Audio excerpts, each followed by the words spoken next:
What's going on, y'all? It's Cone back here again today with another video, and today I want to talk about the 5 best basketball players in the world. I have never been a ranking channel. I've never done my top 100 players list, whether it's current or all time. I've never done like a GOAT debate type video. I just feel like most of the time that's not going to go well whenever you put out a basketball take on the internet, but that's, I guess, kind of my job. So I don't want to go ahead and rank like my top 10, even top 5 players, but I do want to talk about who I think are the best 5 players in the world. I'm not going to put them in an order. I don't think. Maybe by the end of the video I give you a rough order, but I felt like with the offseason happening right now, I know a lot of people are going to do these rankings as we approach next season. I thought I'd go ahead and kind of just give you my thoughts on where the top 5 players in the world stands right now. So I want to go ahead and just talk about these 5 guys, why I think they are top 5 players, and of course, you're welcome to go ahead and disagree with me down below in the comments. Let me know who I left out, what you would order these 5 guys if you were ranking them, stuff like that. But let's go ahead and get into it, starting off with a few guys that I feel like, or 2 guys in particular, that I don't think many people are going to argue with, and that's Nikola Jokic and Giannis Antetokounmpo. To me, they're both very clearly top 5 in the world. I still have Jokic as the best player in the world at the moment. He just had another monster season. Of course, won his 3rd MVP in 4 years at this point. 26 points per game, was putting up 12.4 rebounds, read the number wrong. 9 assists, just an assist shy of a triple-double. The efficiency was, again, ridiculous. 58% from the field, 36% from deep. Jokic is a monster, one of the greatest offensive players that the sport has ever seen. Easily the best passer at the big man position ever. One of the best passers, just period, of all time.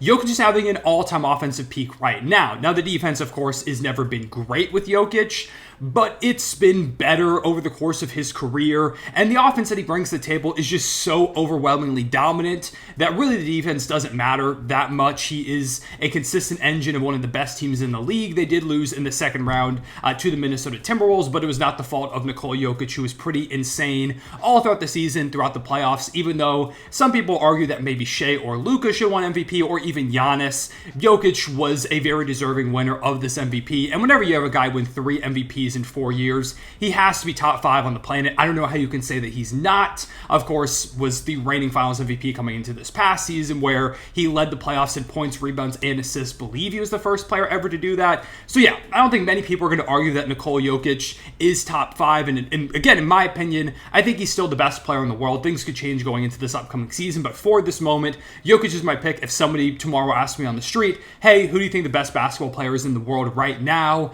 my answer is going to be Nikola Jokic. So pretty obvious there. And then Giannis Antetokounmpo, one that, again, I hope people aren't really arguing. I saw somebody put out a tweet on the timeline recently where they were like, Giannis is still a top 5 player in the world. I don't care what anybody says. And I looked at that tweet and I was like, are people really saying differently? I mean, Giannis just had one of his most dominant seasons yet. He kind of dialed it back a little bit with the 3-point shots. He took a lot less mid-range jumpers, and it resulted in him putting up like a Shaq-like season. 30 points per game, 60% from the field, 61% actually. It's the first ever time that somebody has scored 30-plus points per game on 60% or better from the field ever. Like, none of the dominant bigs have ever done that. He put up 11.5 rebounds, 6.5 assists. He was playmaking better than he ever had. Giannis was a complete monster this season, and I made a video partway through the year talking about how I felt like Giannis wasn't getting enough attention for the dominance he was bringing to the table, that it was being overshadowed by a lot of the drama involving the Bucks, where Dame really wasn't playing his best, and then Adrian Griffin got fired, and then of course Doc Rivers comes in, and there's a lot of ups and downs. I feel like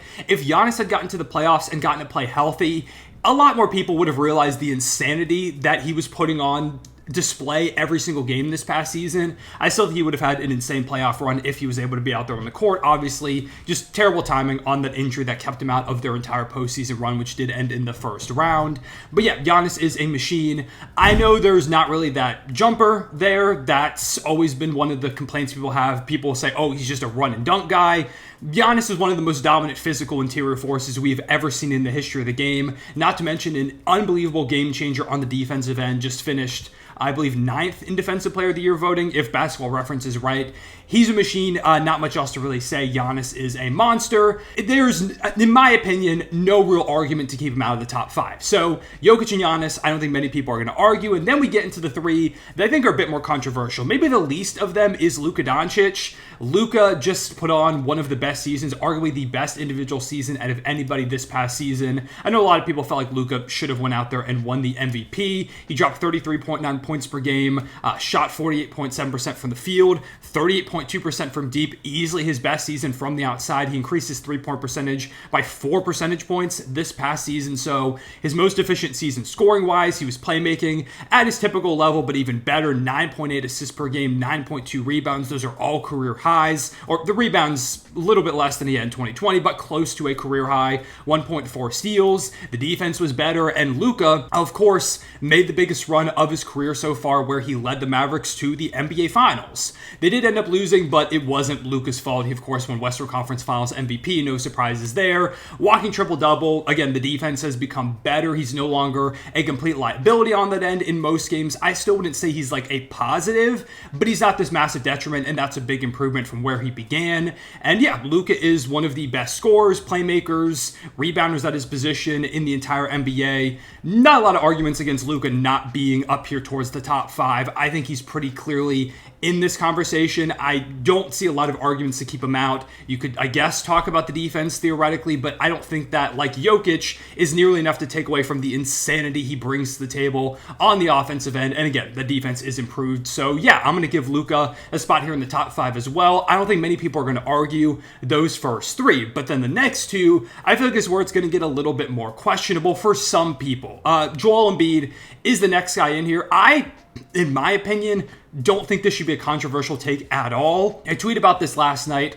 Joel Embiid, people are going to forget, unfortunately, this season he was having. He was putting up a 36-point per game season on 65 true shooting percentage before he got injured. After the injury, his stats went down a little bit, plus in the game he got hurt, he left pretty early on, so his stats dropped in that game too. Like, if Embiid had played a full season, while we had this amazing MVP race with Jokic and Luka and Shai and Giannis, if Embiid stayed healthy, there's a good chance Joel Embiid just ran away with it. I mean, he was on pace to have the most efficient 35-plus point per game season ever. He was on pace to have, I believe, the 5th most efficient 30-plus point per game season ever, and that's all by true shooting percentage. He was a dominant force on the defensive end. The Sixers were absolutely cooking when he and Maxey were in the lineup. I believe they had single-digit losses in the regular season. There were no answers for Joel Embiid out there. He was completely taking over, shooting 38% from deep, which is a career high.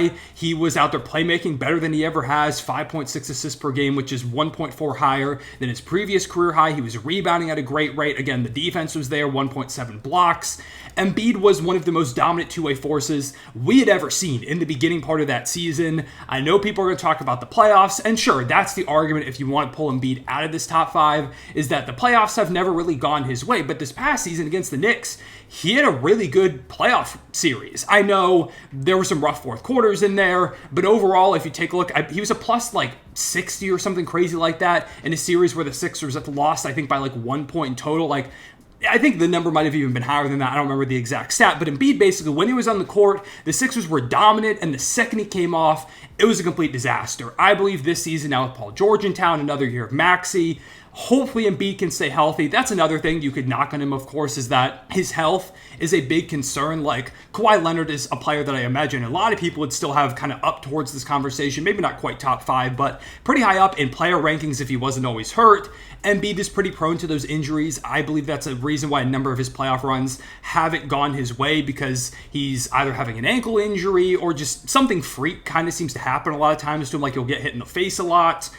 So I'm just hoping Embiid can get a healthy playoff run. He's one of the players that I believe a ring would do the most for in all-time conversations and current conversations, because that playoff lack of success, in my opinion, is really the only knock on him. There's basically no hole in Embiid's game. He's gotten better playmaking-wise. He's an amazing defender, rebounder, one of the most dominant scorers in the league. I know people are going to talk about the foul baiting stuff, but just when you take a look at his face-up game, his three-point shot, he's efficient from ever on the court, regardless of free throws or not. So Embiid, in my opinion, is pretty firmly here in the top 5 as well. And then the last guy is Shai Gilgeous-Alexander. I imagine a lot of people are going to call this bias, but I don't think it's controversial at all to say that Shai is a top 5 player in the world. Shai just had an amazing season, back-to-back All-NBA first teams, back-to-back top 5 MVP finishes, including second place in this past year's MVP voting. Last season, he put up 30.1 points per game, 5.5 rebounds, 6.2 assists, 2 steals per game. He was up there in Defensive Player of the Year voting. He finished 7th. He was in all defensive voting. He shot 53% from the field, 35% from deep. So the 3-point shot was there. The free throw shooting is always going to be elite when you talk about Shai. Two-way player, and in the playoffs, his first ever playoff run as that number 1 option, specifically against the Dallas Mavericks. Shai was unbelievable. He outplayed Luka Doncic. I know some people are going to hate that, but he did.